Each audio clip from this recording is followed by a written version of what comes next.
RPI के लोगों ने बाबा साहब आम्बेडकर के मृत्यु का जो मामला है, अगर बीसी कांबड़े छोड़ दिया जाए और कुछ लोगों को छोड़ दिया जाए, तो बाद में आरपीआई के लोगों ने इस बात को छोड़ दिया,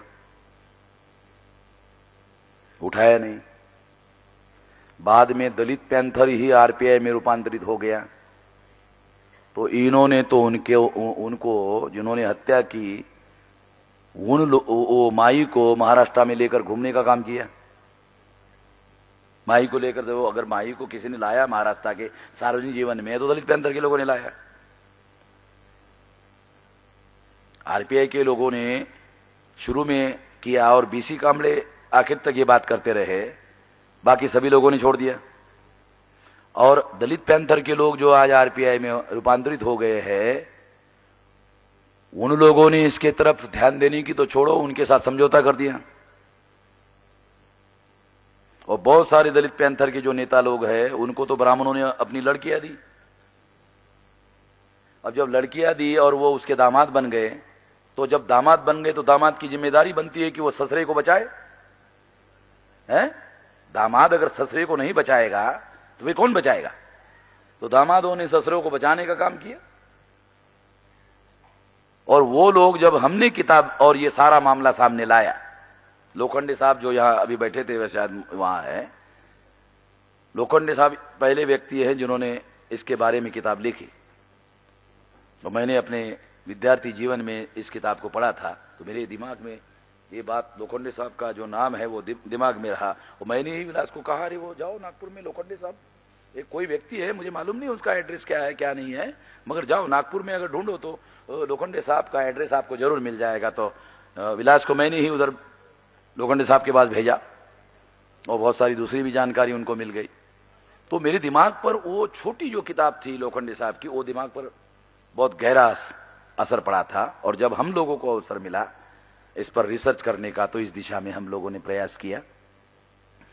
तो जिन लोगों ने करना चाहिए था उन लोगों ने नहीं किया। और जब हम लोगों ने ये सारा प्रयास, सारा रिसर्च, सारा डॉक्यूमेंटेशन इकट्ठा किया, सारे दस्तावेज इकट्ठा किया और सिलसिलेवार उसका विश्लेषण किया, हर घटना का विश्लेषण किया, और विश्लेषण करके आधार पर, डॉक्यूमेंट के आधार पर विश्लेषण किया, और विश्लेषण के आधार पर प्रमाणित किया कि ये जो है इसका क्या मतलब है। जैसे फॉर एग्जाम्पल हमारे एडवोकेट दारवटकर जी ने कहा कि बाबा साहब आम्बेडकर के दांत निकाले जा रहे थे, तो क्या बाबा साहब आम्बेडकर को 5-6 साल होने के बावजूद भी क्या उनको मालूम नहीं चला कि बाबा साहब आम्बेडकर की हत्या करने की साजिश हो रही? क्या उनको मालूम नहीं हो रहा था? बाबा साहब आम्बेडकर इतने विद्वान आदमी, उनको समझ में नहीं आ रहा था? बाबा साहब आम्बेडकर को मालूम हो रहा था, इसका दस्तावेजी एविडेंस है। और बाबा साहब आम्बेडकर, दारवटकर साहब, शायद आपने केयरफुली ध्यान नहीं दिया होगा, हो सकता दिया भी हो, मगर आपको ध्यान बताना चाहता हूं। बाबा साहब आम्बेडकर ने एक सीक्रेट लेटर दादा साहब आम्बेडकर को लिखा, और उस सीक्रेट लेटर में लिखा, वो सीक्रेट लेटर क्यों है? क्योंकि बाबा साहब आम्बेडकर ने उसमें कहा कि जब से मैंने ये मेरे तबीयत को दुरुस्त करने का काम शुरू किया, तो दुरुस्त होने की बात तो छोड़ो, मेरी तबीयत दिन ब दिन लगातार डिरील हो रही है। यानी दुरुस्त करने के लिए जो मैंने कोशिश की, उसे दुरुस्त होने की छोड़ो, मेरा जो स्वास्थ्य है वो दिन ब दिन जो है वो गिर रहा है। और बाबा साहब आम्बेडकर बैरिस्टर है। बैरिस्टर का मतलब है वो क्रिमिनल केसेस के जानकार आदमी हैं, एक्सपर्ट आदमी हैं। वो कोर्ट में केसेस, उन्होंने क्रिमिनल के केसेस उन्होंने लड़े हैं, तो वो व्यक्ति क्रिमिनल बातों को भी समझते हैं। तो उन्होंने दादा साहब गायकवाड़ को लेटर लिखा, और लेटर में ये बात लिखी, और आखिरी में जो सेंटेंस लिखा वो बहुत इंपॉर्टेंट है। मैं हमारे दारवटकर साहब को भी बताना चाहता हूँ। आखिरी सेंटेंस में क्या लिखा? मी जे पत्र तुम्हाला लिहिलेलं आहे, कृपया कुणालाही सांगू नका। बराबर है? तो इसका मतलब यह है कि बाबा साहब आम्बेडकर को ये आशंका हुई। इससे, इस लेटर से यह प्रमाणित होता है कि बाबा साहब आम्बेडकर के मन में यह आशंका है, यह उसका दस्तावेजी एविडेंस है। अब सवाल यह है कि बाबा साहब आम्बेडकर ने लेटर लिखा भी और उसकी चर्चा करने के लिए भी मना किया, ऐसा क्यों किया?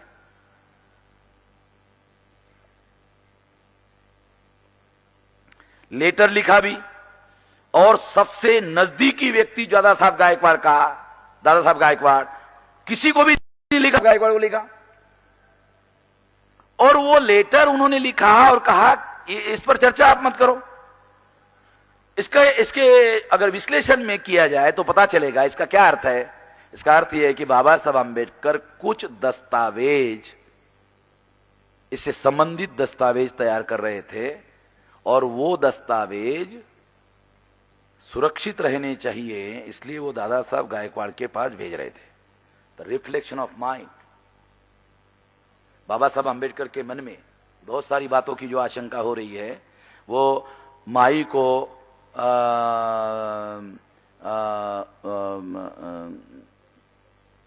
तलाक भी देना चाहते हैं और अपने मित्र बैरिस्टर समर्थ को उन्होंने मैसेज भेजा है कि मैं कुछ दिन बॉम्बे में आ रहा हूं, आपके घर में रहूंगा।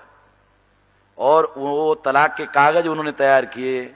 LR बाली जो पंजाब के हैं, उन्होंने कहा वो कागज मैंने देखे, वो कागज में तलाक के बारे में लिखा गया था, ये मैंने देखा।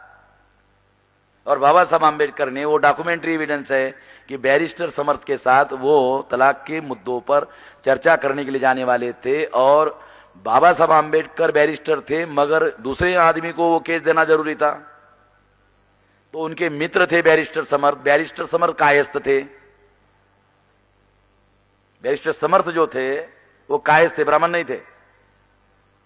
नाम की वजह से थोड़ा सा मतलब कंफ्यूजन होता है, मगर वो कायस्थ थे। बाबा साहब आंबेडकर ने मूक नायक नाम का जो पेपर निकाला था, मूक नायक, हाँ, उसके बाद में उन्होंने जो बहिष्कृत भारत निकाला था, देवराव नाइक नाम का जो कायस्थ था, वो उसका संपादक, कार्यकारी संपादक थे। सहस्त्र बुद्धे जो है वो कायस्थ थे। दूसरे का चित्रे, ये चित्रे भी कायस्थ थे। ये बहुत सारे लोगों के ये जो नाम थे, नाम बड़े कंफ्यूजन करते हैं, ये सारे कायस्थ थे, ब्राह्मण नहीं थे। मगर ब्राह्मण क्या बोलते हैं, नहीं नहीं ब्राह्मण थे। अब लोग वेरिफिकेशन में तो जाते नहीं है। तो ये इस बात का एविडेंस है कि बाबा साहब आंबेडकर इसके बारे में विजिलेंट थे और उनको वो रिकॉर्ड रखना चाहते थे। और दूसरी एक महत्वपूर्ण बात कि ये जो लेटर है, ये लेटर शायद उन्होंने एक जगह भेजने के बजाय शायद एक दो जगह उसको रिकॉर्ड रखने की कोशिश की। इससे प्रमाणित होता है कि वो विजिलेंट थे। दूसरी एक महत्वपूर्ण बात मैं आपको बताना चाहता हूं कि बाबा साहब आंबेडकर को अपना स्वास्थ्य गिर रहा है दुरुस्त होने के बजाय, उनके मन में आशंका है। और दूसरी तरफ माई का जो बिहेवियर है वो कैसे है, वो किसी भी दूसरे डॉक्टर को दिखाने के लिए झगड़ा करती थी। इसका मतलब है वो एज ए डॉक्टर, उसको मालूम है अगर दूसरे डॉक्टर को डॉक्टर बाबा साहब आंबेडकर को दिखाया गया तो दो बातें होगी। एक, वो डॉक्टर डायग्नोसिस करके बता सकता है कि तुम्हारा जो इलाज है वो गलत हो रहा है, वो दूसरा डॉक्टर बता सकता है, सारा षड्यंत्र फेल हो सकता है। दूसरी बात क्या है, दूसरी बात माई के दिमाग में क्या है, माई के दिमाग में दूसरी बात यह है, डॉक्टर बाबा साहब आंबेडकर को अगर ये सलाह दिया गया तो वो स्वतंत्र निर्णय लेकर दूसरा इलाज शुरू करवा सकते हैं। इससे बाबा साहब आंबेडकर का स्वास्थ्य दुरुस्त हो सकता है। दो बातें माई सोच रही। इसलिए जो भी आता है कोई दूसरी बात करने के लिए, उसके साथ कोई और नहीं, ये जो माई है ये खुद ही झगड़ा करती। और झगड़ा करने की वजह से क्या हो जाता है, वो जो लोग हैं वो परेशान होकर के वो चले जाते और फिर दोबारा फिर जो है बात नहीं करते। आयुर्वेद के भी कुछ डॉक्टर आए थे और उनके साथ भी उन्होंने झगड़ा किया और कई डॉक्टरों के साथ झगड़ा किया। किसी भी व्यक्ति को दिखाने के लिए उसका बिहेवियर, एक अपराधी का जो बिहेवियर होता है, माई का जो बिहेवियर है एक अपराधी का बिहेवियर है। मैं ऐसा मानता हूं कि माई के बिहेवियर का भी स्टडी होना चाहिए। एक किताब में शायद माई के बिहेवियर पर ज्यादा विस्तार से नहीं लिखा गया और मैं ऐसी योजना बना रहा हूं कि इसमें बहुत सारी घटनाओं का, बहुत क्रिमिनल माइंड के लोगों का बिहेवियर कैसा होता है, उस दृष्टि से इस किताब में जो मटेरियल है उसका विश्लेषण करने की जरूरत है। मैं सोच रहा हूं कि इस पर 200 पेज का किताब लिखा जा सकता है अलग। वहां की जो घटनाएं हैं उसका इस तरीके से विश्लेषण करके बताया जा सकता है जिससे और ज्यादा निर्विवाद रूप से इसे प्रमाणित किया जा सकता है, उनके सारे व्यवहार का, सारी घटनाओं का। तो इस तरह से मुझे ऐसा लगता है कि ये आने वाले समय में हम लोग करेंगे। एक तो ये बात हम करना चाहते हैं। दूसरी एक महत्वपूर्ण बात, श्यामू जाधव जिसको माई ने खुद ही भगाया था और मरने के पहले तक करस्पॉन्डेंस उस श्यामू जाधव जो सिंपली क्या वजह, जो श्यामू जाधव कोल्हापुर का है वो उसको माई ने चाहे कोई भी योजना हो, पैसे का लालच हो या कोई भी कारण हो, उसके आधार पर उसको उस षड्यंत्र में शामिल किया गया। 4 दिसंबर 1956 को बाबा साहब आंबेडकर राज्यसभा में थे, बराबर है विलास? 4 दिसंबर 1956 को बाबा साहब आंबेडकर राज्यसभा में थे। राज्यसभा में थे और इसका मतलब है कि उनका स्वास्थ्य बिल्कुल ऐसा नहीं था कि 5 तारीख के 12 बजे के रात में, मृत्यु 6 तारीख को हुआ का मतलब क्या है, दूसरे दिन 5 तारीख है, तो 5 तारीख के बाद जब 12 बज गए तो 12 बजे के बाद जब समय आ गया तो 6 हो गए। तो इसका मतलब दूसरे दिन ये घटना हुई, बाबा साहब आंबेडकर का जो मृत्यु हुआ, जिसको अब हमने निर्विवाद रूप से हत्या साबित कर दिया है, ये 5 तारीख को 12 बजे के बाद में हुआ। 4 तारीख को राज्यसभा में थे। अगर 4 तारीख को राज्यसभा में थे तो वो कोई बेड रिडन बीमार व्यक्ति नहीं थे, बराबर समझ रहे वकील साहब? इसका मतलब बाबा साहब आंबेडकर बेड रिडन बीमार व्यक्ति नहीं थे, इसलिए दूसरे दिन उनके मृत्यु होने का कोई वजह ही नहीं थी, कोई कारण नहीं था। 5 तारीख को रात में 12 बजे के बाद बाबा साहब आंबेडकर का हत्या कर दी गई और उसके पहले श्यामू जाधव और डॉक्टर मालवणकर और वो सारे जो लोग हैं उनको योजना बनाकर भगाया गया। बाबा साहब आंबेडकर का बहुत सारा लिटरेचर वो लेकर भाग गए, बहुत सारे ट्रंक जो है बहुत सारी भरी हुई बहुत सारी चीजें लेकर भाग गए और बहुत सारा इंपॉर्टेंट लिटरेचर भी लेकर भाग गए। माई साहब बाबा साहब आंबेडकर अपने मृत्यु के पहले जो लिखने का काम कर रहे थे, छुपकर माई साहब बाबा साहब आंबेडकर क्या लिख रहे हैं उस पर भी वो सीआईडी की तरह, एक चोर की तरह निगाह रखती थी। और बाबा साहब आंबेडकर ने जो लिखा था उसको लेकर वो भाग गई थी, गायब कर दिया वो मटेरियल। और मटेरियल गायब करने के बाद बाबा साहब आंबेडकर भयंकर गुस्से में आ गए और उनके पीए जो है नानक चंद, उसके ऊपर बहुत ज्यादा गुस्सा हुए। तो गुस्सा हुए उसके पहले वो माई पर गुस्सा हो गए और किसने गायब किया, बहुत ज्यादा गुस्सा हो गए। तो माई ने टेलीफोन किया नानक को और कहा वो मेरे पास में है मगर बोलना मत साहब को। देखो मैं आप लोगों को बिहेवियर का एक जो एबनॉर्मल आदमी है, एक जो अपराधी आदमी है, वो अपराधी आदमी का भी। अब माई को बाबा साहब आंबेडकर लिख रहे हैं, क्या लिख रहे हैं, क्या लेना देना है भाई? इसका मतलब है थर्ड फोर्स माई के अलावा समाज में, ब्राह्मणों के समाज में माई तो मेडिकल साइंस की स्टूडेंट है। अगर माई मेडिकल साइंस की स्टूडेंट है तो साहित्य के क्षेत्र में, इतिहास के क्षेत्र में वो कौन सा लिखान काम कर रहे हैं, माई को उतना इंटरेस्ट नहीं होना चाहिए और नहीं होगा। मगर थर्ड पार्टी जो समाज में ब्राह्मण है उन्होंने माई को काम पर लगाया कि देखो क्या लिख रहा है लास्ट में, कोई मामला, वो उसका आदमी का दिमाग बहुत तेज है, वो क्या लिख रहा है जरा ध्यान रखो। ऐसी बहुत सारी घटनाएं, इसका बहुत एबनॉर्मल जो साइकोलॉजी होती है, एक होती है abnormal psychology, normal psychology and abnormal psychology. इस दृष्टि से उन घटनाओं का विश्लेषण करना जरूरी है। तो बहुत सारी बातें आप लोगों को पता चलेगी। मैं कोशिश करने वाला हूं, मुझे जैसे समय मिलेगा उसको कम से कम 200 पेज, इस पर बहुत विस्तार से 200 पेज लिखे जा सकते हैं। ये जो एबनॉर्मल बिहेवियर है माई का, एक अपराधी व्यक्ति का जो बिहेवियर होता है, वो सामान्य लोगों के जैसा नहीं होता है, उसका अलग होता है। और ये बाकायदा शास्त्रीय बात है, ये कोई काल्पनिक बात नहीं, शास्त्रीय बातें हैं। और शास्त्र के आधार पर ये इसको विश्लेषण करके सिद्ध किया जा सकता है और इस तरह से ये बताया जा सकता है कि ये प्लानिंग बनाकर, योजना बनाकर ये सारी की सारी चीजें हो रही थी। और बाबा साहब आंबेडकर के मृत्यु के बारे में वो श्यामू जादव उसके षड्यंत्र में शामिल था, उसको जो पत्र व्यवहार माई कर रही थी, वो पत्र व्यवहार उसका बेटा, क्या नाम है उसका, राजरत्न जादव, उसका बेटे के पास वो पत्र व्यवहार है। हम लोगों ने बहुत कोशिश की वो पत्र व्यवहार हमको दे, बिल्कुल नहीं दिया उसने। उसके बेटे को भी मालूम है उसके बाप ने क्या किया। अब उसके बेटे का क्या करना है वो तो समाज देखेगा, ओ समाज के लोग देखेंगे क्या करना है क्या नहीं करना है। मगर ब्राह्मण आज भी सतर्क है। मतकरी यहां बैठे थे, उनके पास वो लेटर लेके आए थे अंग्रेजी के, तो वो मराठी के अंग्रेजी करने के रेफरेंस में उसके पास से उसको मालूम हो गया बामसेब का कार्यकर्ता है, बामसेब के संपर्क में है। तुरंत वो आया और लेके गया और किसके पास दिया, डॉक्टर चौसाड़कर नाम का ब्राह्मण।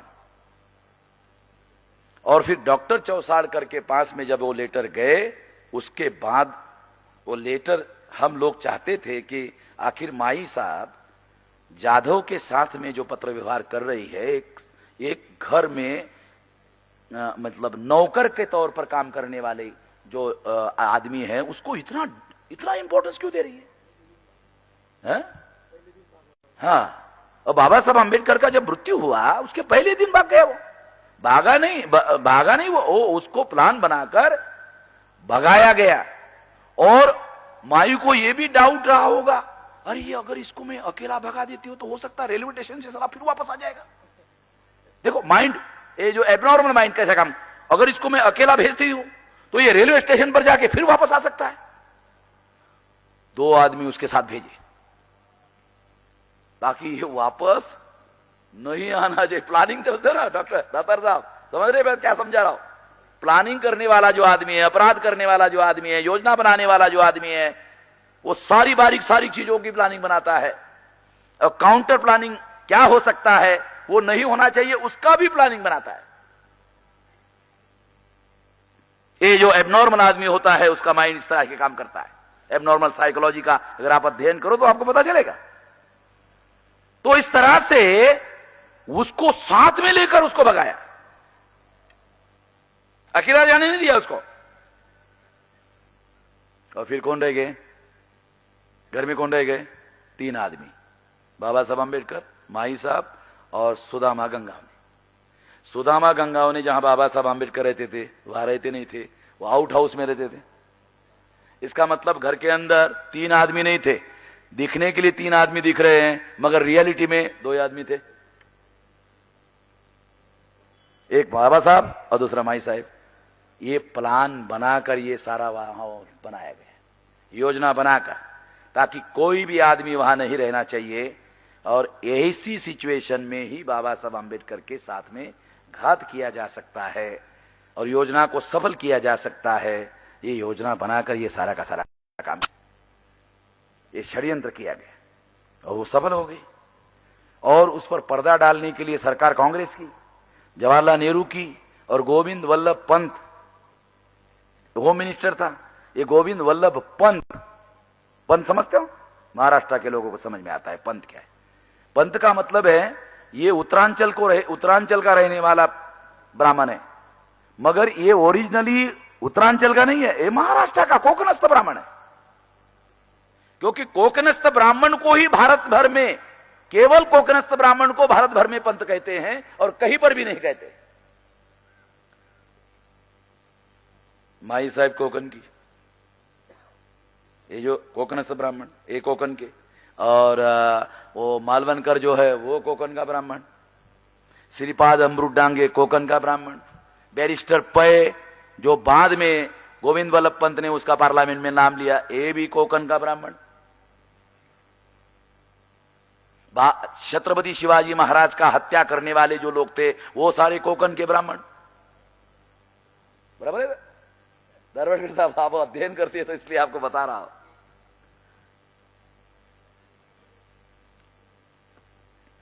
ये सारी बातें ये सिद्ध करती है कि ये सारा का सारा योजनाबद्ध तरीके से षड्यंत्र पूर्वक ये सारा का सारा काम किया गया। और आज तक ब्राह्मण लोग जो हैं ये उनको मालूम है, डॉक्टर चौसाड़कर थर्ड पर्सन होगा, थर्ड ब्राह्मण होगा, मगर वो भी विजिलेंट है। हम लोगों को वो करस्पॉन्डेंस लेटर नहीं मिलना चाहिए, इसके लिए वो विजिलेंट है। अभी भी वो अपने जाति के लोगों को बचाने के लिए कोशिश कर रहा है। अभी